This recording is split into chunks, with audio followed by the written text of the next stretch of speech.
अब समझते हैं यार, ये गुरुत्वाकर्षण बल बहुत समय से सुनते आ रहे हो, है ना। और ये है क्या? ब्रह्मांड के सभी पिंड एक दूसरे को आकर्षित करते हैं, है ना। तो इस आकर्षण बल को क्या कहा जाता है? गुरुत्वाकर्षण बल। अब पिंड क्या है? जिसके अंदर द्रव्यमान है वो क्या कहलाता है? पिंड। एक हवा का कण भी क्या कहलाएगा? पिंड कहलाएगा। एक न्यूट्रॉन प्रोटॉन भी क्या कहलाएगा? पिंड कहलाएगा। जिसका कुछ न कुछ द्रव्यमान होता है वो क्या कहलाता है? पिंड कहलाता है। इसमें हम जितने भी हैं, चाहे वो जीव हो न चाहे निर्जीव हो, सभी पिंड हैं और हम एक दूसरे को क्या कर रहे हैं? आकर्षित कर रहे हैं। तो जब मैं आकर्षित कर रहा हूं इसको और ये मुझे कर रहा है तो हम दोनों को चिपक जाना चाहिए, पर चिपकते क्यों नहीं है यार? क्योंकि ये जो गुरुत्वाकर्षण बल होता है बहुत ही कमजोर बल होता है। जब पिंड का द्रव्यमान बहुत ज़्यादा होता है तब इसका प्रभाव पता चलता है, कम में इसका प्रभाव नहीं पता चलता है। ठीक है, तो दो पिंडों के बीच लगने वाले आकर्षण बल को क्या कहा जाता है? गुरुत्वाकर्षण बल। परिभाषा याद हो गई? क्या है? दो पिंडों के बीच लगने वाला आकर्षण बल गुरुत्वाकर्षण बल कहलाता है। और ये एक सार्वत्रिक है। सार्वत्रिक का मतलब होता है जो सब जगह लगता हो, उस बल को हम क्या कहते हैं? सार्वत्रिक।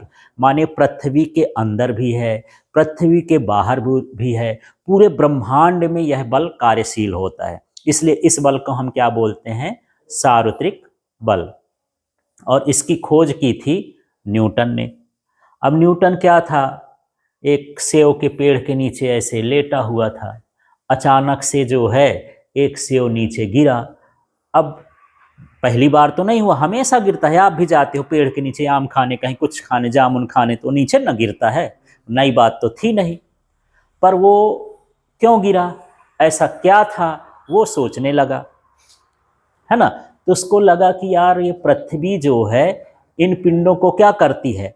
आकर्षित करती है, इसलिए ये क्या कहलाया? गुरुत्वाकर्षण कहलाया। फिर सोचने लगा क्या ब्रह्मांड के सारे पिंड भी इसी तरह से आकर्षित करते हैं यार? जैसे पृथ्वी के चारों ओर चंद्रमा चक्कर लगाती है, कैसे लगाती है, क्यों लगाती है ना। वो सोचने लगा। जो सूर्य है या ग्रह हैं ये सूर्य के चारों ओर चक्कर लगाते हैं, तो क्यों लगाते हैं? उसका दिमाग ये गया, ये जो गुरुत्वाकर्षण बल है ये पृथ्वी भर में नहीं है, पूरे कहाँ है? ब्रह्मांड में है ना। और उसकी ये छोटी सी खोज ने दुनिया को नया रूप दे दिया। जो हम लोग यहाँ से सैटेलाइट भेजते हैं ना, उपग्रह भेजते हैं, यदि न्यूटन गुरुत्वाकर्षण नियम को न खोजा होता तो हम सैटेलाइट घुमा ही न पाते। वो सोचा कि जैसे चंद्रमा पृथ्वी के चारों ओर गुरुत्वाकर्षण के कारण घूम रही है, तो ऐसा कोई पिंड हम भेजें कि वो भी उसके चारों तरफ क्या होने लगे? घूमने लगे, चक्कर लगाने लगे, तो वो एक उपग्रह बन जाता था। अभी इसमें पढ़ेंगे कि उपग्रह कैसे काम करता है। फिलहाल ये समझ लें कि एक न्यूटन की छोटी सी सोच ने दुनिया को पूरा बदल दिया। आज सैटेलाइट के द्वारा ही हम टीवी देख पाते हैं, मोबाइल चला पाते हैं, इंटरनेट यूज कर पाते हैं, जो हम संचार के माध्यम यूज करते हैं, टेक्नोलॉजी यूज करते हैं।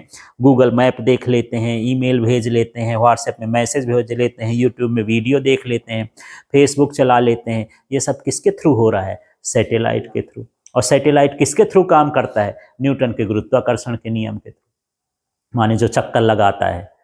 तो एक छोटा सा खोज था, लोग बस हाँ देख लेते हैं कि गिरता है, लेकिन उसकी सोच को थोड़ा बड़ा करते गए तो एक पूरा तैयार हो गया उसका गुरुत्वाकर्षण बल। तो गुरुत्वाकर्षण बल समझ में आया। तो क्या है गुरुत्वाकर्षण बल? दो पिंडों के बीच लगने वाले आकर्षण बल को गुरुत्वाकर्षण बल कहते हैं। इसकी खोज किसने की थी? न्यूटन ने की थी। क्या ये धरती भर में लगता है? ब्रह्मांड में हर पिंडों के बीच लगता है। ठीक है,